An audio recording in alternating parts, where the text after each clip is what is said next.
नमस्कार, जनता टीवी देख रहे हैं आप। मैं आपके साथ दीक्षा शर्मा। बुलेटिन में बात करेंगे देवभूमि से जुड़ी खबरों की। उत्तराखंड भैरड़सांड के चमोली में ग्राम्य विकास एवं पलायन निवारण आयोग की ओर से राज्य स्तरीय ग्रामीण उद्यमिता विकास कार्यशाला का आयोजन किया गया, जहां मुख्यमंत्री पुष्कर सिंह धामी ने शिरकत की।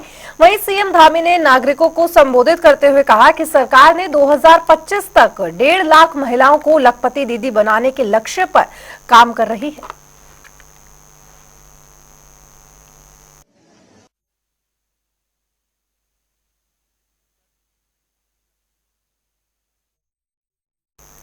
तो वहीं प्रदेश में 28 जनवरी 2025 से प्रस्तावित 38वें राष्ट्रीय खेलों के आयोजनों को लेकर खेल विभाग की ओर से जोरों शोरों से तैयारियां चल रही हैं।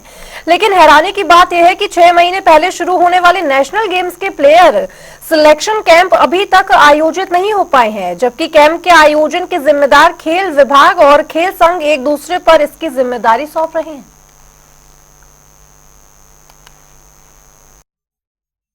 देखिए, जियो हमेशा बदलते बदलते रहते हैं। उसके पीछे का कारण जो व्यवहारिक रूप से जो है जो डेट 28 जनवरी की पहले निर्धारित होनी चाहिए थी, उसमें जो समय लगा है, जिसके कारण से जो है जिसे कह सकते हैं कि आप 6 महीने कह लीजिए या 3 महीने कह लीजिए, जो कैंप लगने की आवश्यकता होती है, क्योंकि डेट डिक्लेयर पहले नहीं थे, तो इसके कारण से जो है वो उस समय तय समय पर नहीं हो पाया। लेकिन अब जो शेष समय है, इससे पहले भी हमारी बैठकें हुई हैं और उसमें ये बता दिया गया था कि आप सितंबर माह से ही जो है आप कैंप लगाना प्रारंभ करें। विभाग पूरी तरीके से संसाधन देने से लेके बजट देने से लेके पूरी तरीके से उनके उत्तराखंड ओलंपिक एसोसिएशन के साथ में खड़े हैं, तो इसलिए कोई ऐसी वाली बात नहीं। खेल समन्वय से होने हैं और हम लोग बहुत जबरदस्त तैयारियों के साथ खेल मैदान में हैं। हमारे खिलाड़ी भी खेल मैदान में हैं। खेल विभाग को वित्तीय स्वीकृति देनी है। वित्तीय स्वीकृति जैसे ही मिल जाएगी वैसे ही कैंप शुरू हो जाएंगे। नुकसान होगा, कैंप पहले से लगने चाहिए थे और उसका मुख्य कारण ये रहा, माननीय मुख्यमंत्री जी ने भी बहुत इंटरेस्ट लिया इस बीच, और क्या कहते हैं खेल मंत्री जी ने भी लिया। ओलंपिक संघ के हमारे पूर्व जनरल सेक्रेटरी भारतीय ओलंपिक संघ के राजीव मेहता जी ने भी बहुत इंटरेस्ट लेते हुए हमारी डेट फाइनल अब हुई है लास्ट में। बात करें केदारनाथ उपचुनाव की, तो इसको लेकर हरीश रावत ने एक बयान जारी किया, जिस पर बीजेपी ने पलटवार किया है, जिसके चलते बीजेपी के प्रदेश मीडिया प्रभारी मनवीर सिंह चौहान ने हरीश रावत के बयान पर कहा है कि हरीश रावत ये भूल चुके हैं कि कांग्रेस के पास ना तो संगठन है, ना ही कोई नेता है और ना ही उनके पास कोई कार्यकर्ता है, और ऐसे में वे बीजेपी को 2 गुटों में बंटने वाली पार्टी बना रहे हैं, जो विश्व की सबसे बड़ी पार्टी है। जो इससे जुड़े कार्यकर्ता पार्टी को अपने परिवार की तरह समझते हैं। साथ ही उन्होंने कहा कि इन बयानबाजी से अब कुछ होने वाला नहीं है। बीजेपी केदारनाथ में भारी बहुमत के साथ विजयी होगी। खाता न वही जो हरीश रावत कहे वही सही। कैसी कल्पना कर रहे हैं कांग्रेस वाले? कांग्रेस के पास न आज संगठन है, न सेनापति है, न नेता है, न ही कोई कार्यकर्ता उनके पास बचा है। और बात कर रहे हैं भारतीय जनता पार्टी के धड़ेबाजी की। भारतीय जनता पार्टी ने एकजुट होकर, चाहे हम लोकसभा चुनाव की बात करें, चाहे हम 2022 के चुनाव की बात करें, 2017 के विधानसभा के चुनाव की बात करें, हर चुनाव को एकजुटता के साथ, प्रचंड बहुमत के साथ हमने जीता है। और केदारनाथ चुनाव को भी हम बहुत प्रचंड जीत के साथ, रिकॉर्ड मतों के साथ हम जीतने वाले हैं। तो वहीं देहरादून में आम जनता और नगर निगम के कर्मचारी दोनों को ही समस्याओं का सामना करना पड़ रहा है। वहीं नगर निगम के कर्मचारियों को अक्टूबर से अभी तक वेतन नहीं मिला है, जिसको लेकर उन्होंने हड़ताल शुरू कर दी है, जिसके चलते आम जनता को भी परेशानी हो रही है।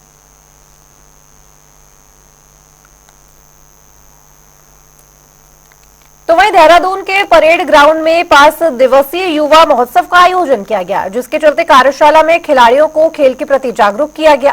साथ ही खेल से रोजगार के बढ़ते अवसरों के बारे में भी उन्हें जानकारी दी गई।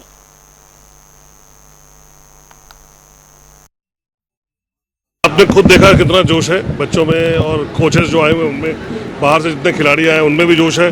तो ये सबसे बड़ी चीज़ है कि इस सेशन के माध्यम जो आपने देखा, भारत से काफ़ी नामी गिरामी लोग आए हैं, जो कि स्पोर्ट्स साइंस पे, फिजियोथेरेपी पे, आज जैसे देखा नेवी से उनके नेवी स्पोर्ट्स कंट्रोल बोर्ड के सेक्रेटरी आए थे। तो ऐसे लोग आके हमारे लोगों से इंटरेक्ट कर रहे हैं, जिससे कि हमारे लोगों में स्पोर्ट्स के प्रति जो भावना है वो जो अगर पुरानी ऐसी भावना जिससे कि उनको उनमें डेवलपमेंट नहीं हो रहा है, उस भावना को हटाना है और डेवलपमेंट वाली भावना को डालना है। तो इस भावनाओं के लेके ये कॉन्क्लेव हो रहा था। तो वहीं मुख्यमंत्री के आदेश पर डीएम ने कार्रवाई करते हुए शहर में चल रहे बियर बार और पब के निर्धारित समय अवधि के बाद शराब परोसे जाने की शिकायतों पर जिला प्रशासन को कड़ी कार्रवाई करने के आदेश जारी किए हैं, जिसके चलते जिलाधिकारी के निर्देश अनुसार बियर बार पर छापेमारी भी की गई।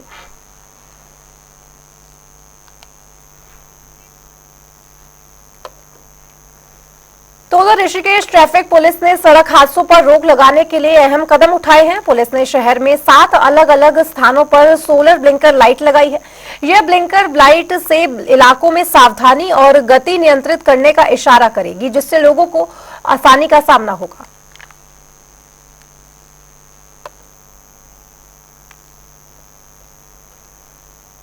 तो उधर उत्तराखंड बेरोजगार संघ ने अपनी मांगों को लेकर मुख्यमंत्री आवास और सचिवालय का घेराव किया और इस दौरान भारी संख्या में युवा भी रैली में शामिल हुए। वहीं सचिवालय के पैरोल से अगर बात की जाए तो घेराव के दौरान युवाओं और पुलिस के बीच झड़प भी हुई और जिसके बाद पुलिस ने सार्वजनिक संपत्ति को नुकसान किए जाने वाले अवरुद्ध करने समेत अन्य धाराओं से मामला भी दर्ज किया। इसमें सबसे बड़ी बात यह है कि बताते हुए एसएसपी ने कहा कि किसी भी रैली को निकालने के लिए पहले अनुमति ली जाती है, जो इस रैली में शामिल लोगों ने नहीं ली थी। जैसे राजधानी होने के कारण यहाँ पर प्राय जो है धरना प्रदर्शन हो गया और इसमें एक जो भी आदेश है सुसंगत, इसमें यह कि जो भी इस तरह के धरना प्रदर्शन जुलूस को निकालेगा उसके लिए एक डीएम महोदय द्वारा एक आदेश भी निर्गत किया गया कि उसमें उचित माध्यम से अनुमति प्राप्त की जाएगी, जिससे अनुमति देखते हुए स्कूल के टाइमिंग को देखते हुए भीड़ भाड़ का समय देखते हुए उसको पुलिस द्वारा उसमें नियमानुसार अनुमति दी जाती है। चूंकि जिस तरह का जुलूस अभी विगत दिवस में निकाला गया, इसमें कहीं भी कोई सूचना या कोई अनुमति प्राप्त नहीं की गई थी और जुलूस जो है काफी समझाने के उपरांत भी जो है इसमें सार्वजनिक मार्गों से मेन पीक टाइम में जाकर वहां पर और लगातार 3 से 4 घंटे वहां पर रास्ता जाम किया गया, जो एक वीआईपी रोड भी है जहां आम आदमी का भी आवागमन होता है और साथ ही साथ इसमें इमरजेंसी सर्विसेज में एम्बुलेंस है, स्कूल के बच्चे हैं, सभी का आवागमन उस रोड से होता है। समझाने के उपरांत भी जब नहीं माना, आंदोलनकारी इसमें नहीं मान रहे थे तो उनको नियमानुसार जो है वहां से बसों में बैठाकर अन्यत्र स्थान पर जाकर उनको निजी मुचल के। तो उधर हल्द्वानी में जाम का प्रमुख कारण बन रहे 3 व्हीलर और ऑटो रिक्शा को चिन्हित करने के लिए परिवहन विभाग की कवायद शुरू हो चुकी है और इसी कड़ी में परिवहन विभाग और पुलिस दोनों ही हल्द्वानी में चलने वाले ऑटो रिक्शा के सत्यापन कर रहे हैं। इस दौरान परिवहन विभाग की ओर से ऑटो रिक्शा और चालक के प्रपत्रों की गहनता से जांच हो रही है। इसके अलावा ऑटो चालक को एक आईडी भी दी जा रही है, जिसमें ऑटो चालक का नाम, ड्राइविंग लाइसेंस नंबर और ड्राइविंग से साथ लाइसेंस की वैधता अंकित की गई है। लाइसेंस आधार कार्ड, गाड़ी के पूरे पेपर। अच्छा, समस्या यही आती है कि सवारी पैसा कम देती है, कभी ओवरलोड करना पड़ती है सर।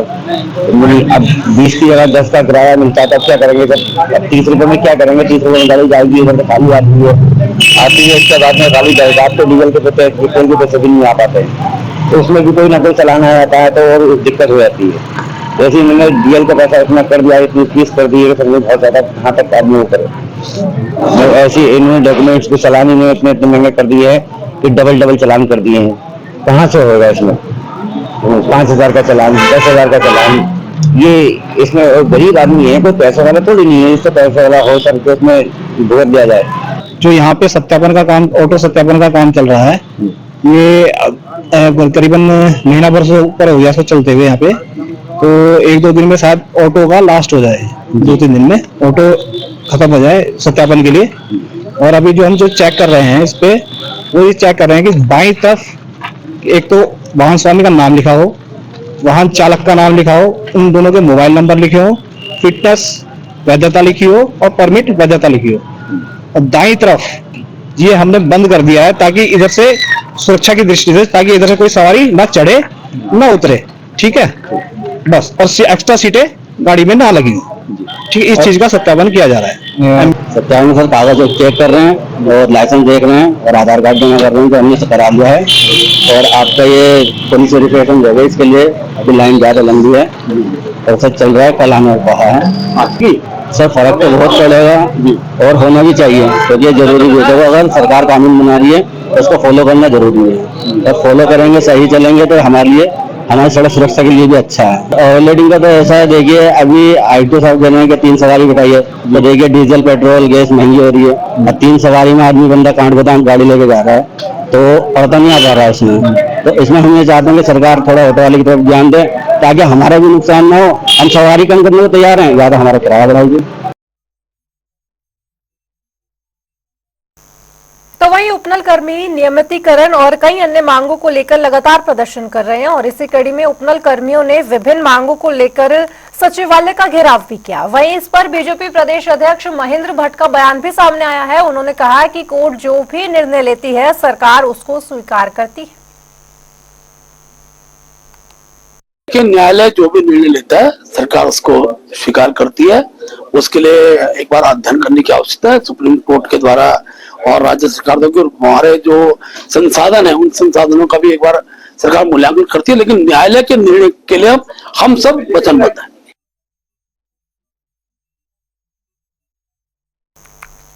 तो उधर रुड़की में पुलिस चौकी के पास सिंचाई विभाग की भूमि पर बने दीवार को गिरा दिया गया है, जिसके बाद दीवार गिराने की सूचना मिलते ही सिंचाई विभाग के अधिकारियों समेत पूरे विभाग में हड़कंप मच गया। वहीं आनंद फानम में सिंचाई विभाग के जेई पूरी टीम के साथ मौके पर पहुंचे और दीवार गिराने वाले ठेकेदार की जानकारी ली। फिलहाल सिंचाई विभाग के अधिकारी ने संबंधित ठेकेदार के खिलाफ तहरीर देने की तैयारी में है और इसी के चलते वे साथ ही सीबी पुलिस चौकी से निकलने वाले मार्ग पर बनी सबसे प्राचीन दीवार के अचानक गिराने से विभाग के अधिकारी भी हैरान हैं। हालांकि कुछ लोगों का कहना है कि बीजेपी विधायक के कहने पर दीवार को ढाया गया है। पूरा मामला यह है कि सुबह जो है खबर मिली थी कि एक ठेकेदार ने जेसीबी लगा के कॉलोनी की जो मुख्य दीवार है वो तोड़ दी है और पता चला कि वो चौकी से लेके और इधर तक का रास्ता चौड़ा करने का कुछ उनका प्लान है पहले से, और इसमें कोई किसी तरह की विभागीय जो है वो अनुमति ली नहीं गई है। NOC वगैरह इनको विभाग से प्राप्त नहीं है और ठेकेदार ने जेसीबी से वो पूरी दीवार को तोड़ दिया है, जिससे वो कॉलोनी असुरक्षित हो गई है पूरी तरह से। और विभाग के अधिकारियों को इसकी सूचना दे दी गई है। जो संबंधित अधिकारी है वो इनके खिलाफ ठेकेदार के उनके कार्रवाई करेंगे। हम मौके पे जो संबंधित जेई हैं और स्टाफ के आदमी हैं वो सब पहुंचे हुए हैं। एक बार फिलहाल जो है वो जेसीबी और ठेकेदार को जो है वो वापस भेज दिया है और लेबर भी इनकी चली गई है। आगे जो विभाग अनुमति देगा या कार्रवाई जो भी कुछ होगी वो आगे विभाग के अधिकारी। तो वहीं बीजेपी के साथ कांग्रेस में भी संगठन चुनाव की सरगर्मियां तेज हो चुकी हैं। संगठन चुनाव को लेकर हरिद्वार जिले के प्रभारी और कांग्रेस के वरिष्ठ नेता प्रकाश जोशी ने नगर निगम सभागार में कार्यकर्ताओं के साथ बैठक की। साथ ही उन्होंने कहा कि ब्लॉक से महानगर तक की कमेटियों का गठन कर लिया जाएगा। उन्होंने कहा कि कांग्रेस में किसी तरह की कोई गुटबाजी नहीं है, सभी नेता और कार्यकर्ता एकजुट हैं। कांग्रेस कमेटी ने 13 जिले हैं, 13 जिलों में अपने पर्यवेक्षक भेजे हैं। यहाँ पर हरिद्वार जिले में हमारे सीनियर नेता प्रकाश जोशी जी आए हैं। उन्होंने कल हरिद्वार और लक्सर में बैठकें की, कार्यकर्ताओं से उनके दिल की बात जानी और किस तरीके से संगठन को और मजबूत किया जाए। सभी नेताओं ने अपने विचार रखे और कई विचार बहुत अच्छे थे, उनको नोट भी किया गया और उन पर कार्रवाई भी शुरू कर दी गई है। और हम जो है हर वार्ड लेवल पर जो है हमने पहले हमारे अध्यक्ष हैं उनको और उनकी कमेटी को रिन्यू कर रहे हैं और उनकी कमेटी बनाई जा रही है और संगठन को और ज़्यादा मजबूत किया है। आप जानते हैं कि काफ़ी समय से स्थानीय निकाय के चुनाव, नगर निगम, नगर पंचायत, नगर पालिका के चुनाव यहाँ पर प्रपोज थे, पर सरकार नहीं करा रही है, पर होने तो हैं। तो कांग्रेस पार्टी क्योंकि ये तो राजनीतिक चुनाव है तो कांग्रेस पार्टी भी चुनाव में जाएगी, तो उसकी तैयारी के लिए पार्टी ने 13 जिलों में 13 प्रभारी बनाए हैं, जिससे मुझे हरिद्वार की जिम्मेदारी दी है। तो मैं कल से हरिद्वार जिले की जो और भी हमारी महानगर पालिका है, नगर पालिका, नगर पंचायतों की कांग्रेस के साथियों से मैं बैठकें कर रहा हूँ। आज रुड़की महानगर के लोगों से मैंने बैठक करी, बहुत अच्छी बैठक रही। हमने वार्ड वाइज समीक्षा करी, कहाँ जो भी कमजोरी अगर किसी वार्ड में है तो उसको अगले 21 तारीख तक का हमने एक समय सीमा निर्धारित करी है कि उसे हम दुरुस्त करें। नहीं, देखिए ये कई बार गुटबाजी वगैरह ये शब्द तो आप ही लोगों के मुंह से निकलता है, हमारे नहीं। हमारे लिए हम ये कहते हैं कि पार्टी में इतनी बड़ी पार्टी है ना, अकेला चम्मच आप कहीं रख दोगे तो आवाज़ नहीं करेगा, पर उसमें अगर 10 कटोरी हो, 10 चम्मच हो, 10 थाली हो, 10 लोटी हो तो थोड़ी आवाज़ करेंगे। तो वहीं केदारनाथ सीट पर उपचुनाव को लेकर सियासी पारा हाई है। एक तरफ कांग्रेस जहां बद्रीनाथ और मंगलौर के बाद केदारनाथ सीट को जीतना चाहती है, तो वहीं बीजेपी की ओर से भी केदारनाथ सीट को जीतने के लिए एड़ी चोटी का जोर लगाया जा रहा है। तो कहा जाता है कि बीजेपी के लिए केदारनाथ सीट सिर्फ एक विधानसभा सीट नहीं है, बल्कि प्रतिष्ठा का भी सवाल है। और ऐसा क्यों है, देखिए इस खास रिपोर्ट में। केदारनाथ उपचुनाव को लेकर उत्तराखंड में सियासी पारा हाई है, और वो भी क्यों ना। अयोध्या और बद्रीनाथ में हार के बाद बीजेपी अब केदारनाथ सीट को किसी भी हालत में गंवाना नहीं चाहती, जिसके लिए बीजेपी एड़ी चोटी का जोर लगा रही है। खास बात यह है कि पार्टी ने परंपरा से हटते हुए दिवंगत विधायक शैला रानी रावत के परिवार से किसी को टिकट न देकर 2 बार के पूर्व विधायक आशा नौटियाल को चुनाव में उतारा है। बीजेपी ने पूर्व विधायक आशा नौटियाल को टिकट देकर ये साफ कर दिया है कि वो किसी भी हालत में केदारनाथ उपचुनाव को जीतना चाहती है। पर सवाल उठता है कि क्या बीजेपी को मिल पाएगा बाबा केदार का आशीर्वाद, या कांग्रेस केदारनाथ में लगाएगी जीत की हैट्रिक। दरअसल केदारनाथ सीट पर बीजेपी हो या कांग्रेस, दोनों ही पार्टियों ने पुराने चेहरों पर दांव लगाया है। बीजेपी ने जहां आशा नौटियाल पर भरोसा जताया, तो वहीं कांग्रेस की तरफ से मनोज रावत को चुनावी मैदान में उतारा गया है। कांग्रेस केदारनाथ सीट को हर हाल में जीतना चाहती है। इसके लिए उसने केदारनाथ बचाओ यात्रा निकालकर जनता को अपनी तरफ करने की कोशिश भी की। तो वहीं बीजेपी ने भी अपने स्तर पर केदारनाथ के लिए कई तरह की घोषणाएं की हैं। खुद मुख्यमंत्री पुष्कर सिंह धामी भी केदारनाथ चुनाव के लिए गंभीर दिख रहे हैं। ऐसे में कहा जा सकता है कि केदारनाथ सीट जीतना बीजेपी के लिए प्रतिष्ठा का सवाल बन चुका है। हालांकि केदारनाथ सीट पर कौन सी पार्टी जीतेगी, इसका फैसला केदारनाथ के 90,540 मतदाता करेंगे। ग्राफिक्स के जरिए समझते हैं केदारनाथ सीट का समीकरण। कुल मतदाता 90,540, पुरुष मतदाता 44,765, महिला मतदाता 75,775, सर्विस वोटर्स 2,249। उपचुनाव में केदारनाथ से जुड़े कई मुद्दे हैं जिन पर कांग्रेस सरकार को घेरने की तैयारी में है। इसमें केदारनाथ पीतल सोना विवाद, दिल्ली केदारनाथ मंदिर मामला, चारधाम यात्रा अनियमितता, केदारनाथ पुनर्निर्माण कार्य जैसे कई मुद्दे हैं। वहीं बात करें बीजेपी की, तो बीजेपी केदारनाथ उपचुनाव पीएम मोदी के सहारे जीतने की कोशिश में है। बीजेपी के कई नेता ये बार बार कह चुके हैं कि केदारनाथ से पीएम मोदी का खासा लगाव है। इतना ही नहीं, पार्टी उपचुनाव के प्रचार में लगातार केंद्र के कामों का सहारा लेकर जनता का दिल जीतने की कोशिश कर रही है। कि वो चुनाव बहुत ही ऐसी परिस्थिति में हो रहा है जब वहां से हमारी जो विधायक थी आदरणीय शैला रानी, उनका दुखद रूप से हमारे बीच से वो चली गई, और इस परिस्थिति में हो रहा है। और केदार धाम माननीय प्रधानमंत्री जी के प्रधानमंत्री बनने के बाद जिस प्रकार से उसका नवनिर्माण हुआ है, पुनर्निर्माण हुआ है, एक भव्य केदार और दिव्य केदार बना है, निश्चित रूप से वो हमारे प्रधानमंत्री जी के बहुत हृदय के निकट है। उस स्थान का एक आस्था और श्रद्धा का एक बड़ा केंद्र है।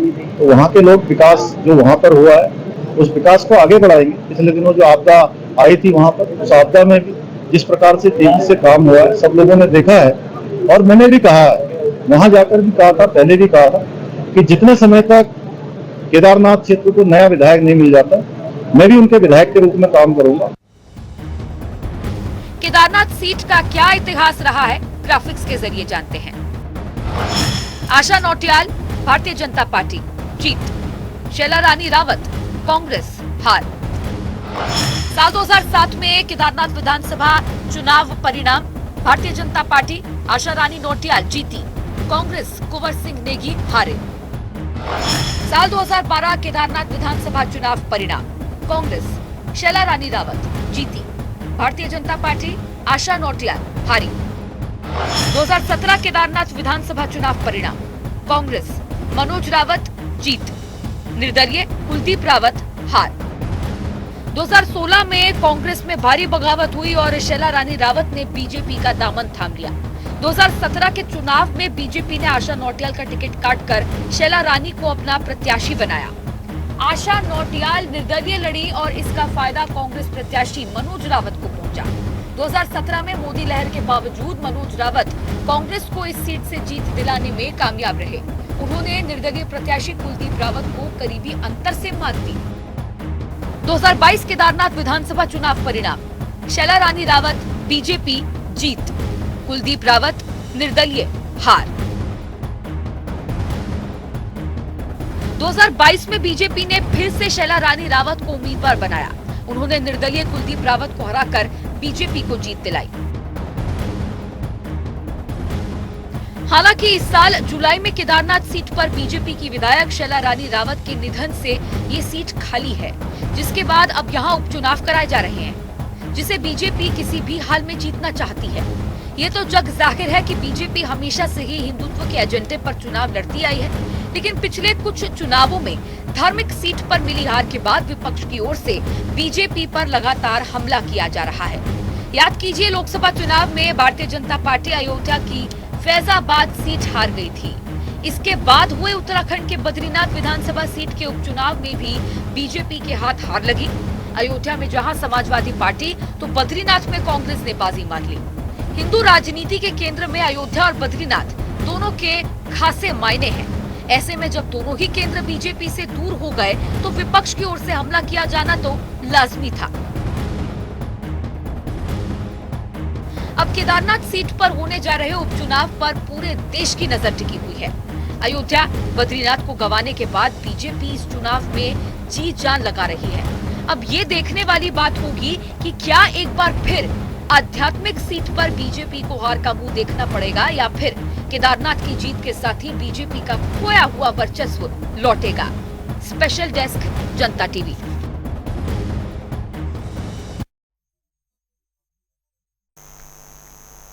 चलिए, बुलेटिन में फिलहाल इतना ही, लेकिन खबरों का सिलसिला जनता टीवी पर लगातार जारी है। नमस्कार।